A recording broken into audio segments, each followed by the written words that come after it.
when we think about what scares us as kids, right? Well, we usually think about like, the typical stuff, things that go bump in the night. But what you sent in, this is different. What happened with this Dr. Ramsey when you were just a kid, 9 years old, just days away from your 10th birthday, actually? It's bone chilling. So you're out getting groceries for your mom, grabbing some ragu at the store, a pretty normal errand, right? And then, bam, this guy, Ramsey, just appears. And he's way too friendly, knows your name, even mentions your parents looking for a pediatrician, which, come on, you're practically 10 years old at this point. And then he uses that word, Chabet. Like, who even says Chabet these days? Like, he's almost trying too hard to sound out of touch, right? Like, almost cartoonish. But that's what makes it even creepier, to think that someone like that, with that kind of vibe, is now aware of you, fixated on you. What did that do to you, even at that age, knowing someone like that was out there? Well, you're right to hone in on that seemingly harmless act he's putting on.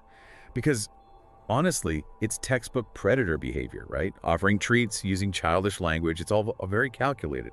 It's meant to disarm potential victims, especially kids, make them feel safer, more vulnerable. And it sounds like, based on your notes, that it made you question whether your own parents missed some warning signs. Yeah, and looking back on everything, it all seems so obvious. And that's exactly why it's so important for parents and caregivers to be talking to kids about these dangers, even when it's tough. Like that old saying, right? Trust your gut. Even at 9 years old, something felt off. And kids are really perceptive, much more than we often give them credit for. Those instincts are often spot on. And in your case, unfortunately, those instincts were right on the money. Because Ramsey didn't just disappear after that first encounter at the store, right? He starts popping up everywhere like he's got some sixth sense. Those drive-bys, the waves, they all escalated. Constant phone calls, like he somehow always knew your family schedule, your every move, like he was always one step ahead. I can only imagine how vulnerable that made you all feel, especially at that age. Did your parents understand how serious it was at that point? Did they pick up on that? And then it gets worse, because your dog dies. You never say it outright in what you wrote in, but the timing of it all, how violent it was, it definitely makes you wonder. And the fact that your dog was your age, born on the same day as you, makes it even worse. It feels deliberate, right? Like he was trying to send a message. And not just to you, but to everyone you loved. It's definitely a very deliberate step up. Targeting a pet, I mean.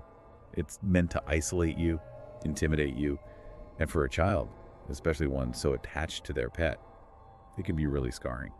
And it feels like after that, things really went off the rails. Like something in him just broke.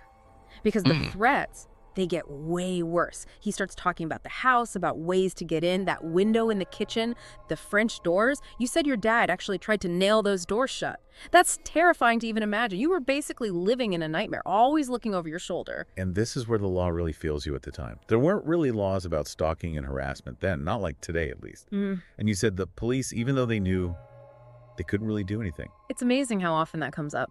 It's heartbreaking, really.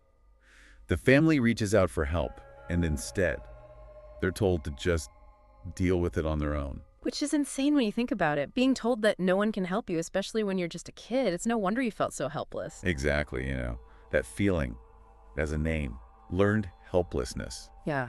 Basically, when someone is put in a stressful situation repeatedly, especially when they're young, and they have no way out, no way to control what's happening to them, they just give up. Even when they should be able to do something. Exactly. And that's a lot of pressure to put on anyone, let alone a child. And in the middle of all this, Ramsey actually breaks into your house. You're up late watching TV, your siblings were out, and suddenly, those French doors, the ones your dad tried to nail shut, they just swing open. You only saw him for a second, but still. What was that like?